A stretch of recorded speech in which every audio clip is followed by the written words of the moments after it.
travail des intervenantes en soutien communautaire, en fait, c'est pour développer des liens avec les membres puis travailler en collaboration avec les différents partenaires du milieu. Entre autres, on fait de la défense de droits, de l'aide à la vie courante, de l'aide à la vie associative, puis toute activité là, de type relation d'aide.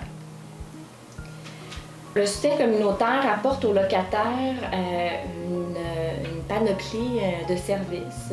En fait, on vise l'inclusion sociale, très important pour nous, l'empowerment individuel, la stabilité résidentielle. Dans les services qu'on peut offrir, on a entre autres une intervention psychosociale rapide en situation de crise ou en gestion de conflit. On peut les accompagner aussi auprès de différents services publics ou organismes communautaires connexes. On peut leur apporter du support à l'organisation d'événements, par exemple, ou du support à leurs divers comités. Et on s'occupe aussi de l'organisation communautaire là, de la coopérative. Les changements que les intervenantes ont pu observer chez les locataires, en fait, en temps de crise, personnellement, j'ai remarqué une augmentation de l'anxiété chez les membres.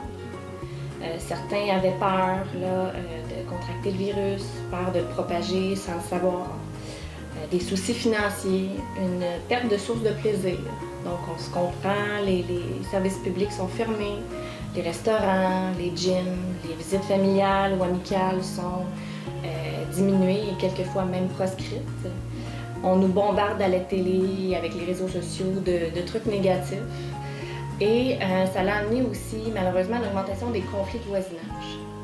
Les membres dans les coopératives sont plus présents à la maison et donc il y a plus d'interactions entre eux. Ils deviennent également plus réceptifs au bruit ambiant.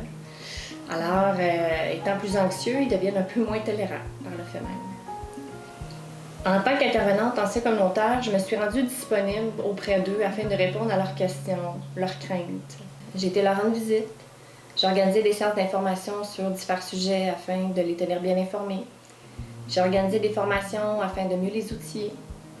Les gens ont démontré et ont nommé leur reconnaissance face à ce nouveau service qui, selon eux, aurait dû exister bien avant.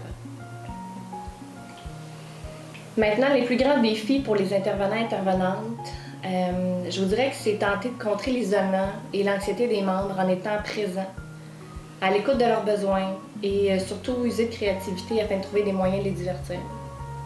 Gérer l'impuissance, notre impuissance qui peut survenir lorsque on ne se sent pas assez bien occupé pour intervenir adéquatement et efficacement.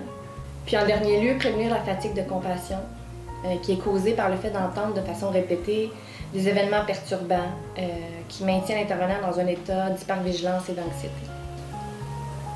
Finalement, l'implication des proches dans le choix de l'habitation et dans la démarche de soutien communautaire. En fait, les proches sont souvent les premiers répondants, puis ils sont les mieux placés pour cibler les besoins des membres, donc leur parenté. L'intervenant, l'intervenante peut communiquer avec eux aux besoins si elle doit faire l'intervention de type plus délicate. Ce qui est avantageux avec les coopératives sont les valeurs d'entraide et de solidarité qui habitent les coopérants. Les coops promouvoient la démocratie, l'égalité ainsi que l'autonomie. En contexte de crise, les coops et les valeurs d'altruisme offrent aux membres y habitant une protection contre l'isolement et une multitude de façons de s'entraider. Les membres habitant dans les coops acquièrent une stabilité résidentielle et gagnent en autonomie, contrairement aux autres unités locatives.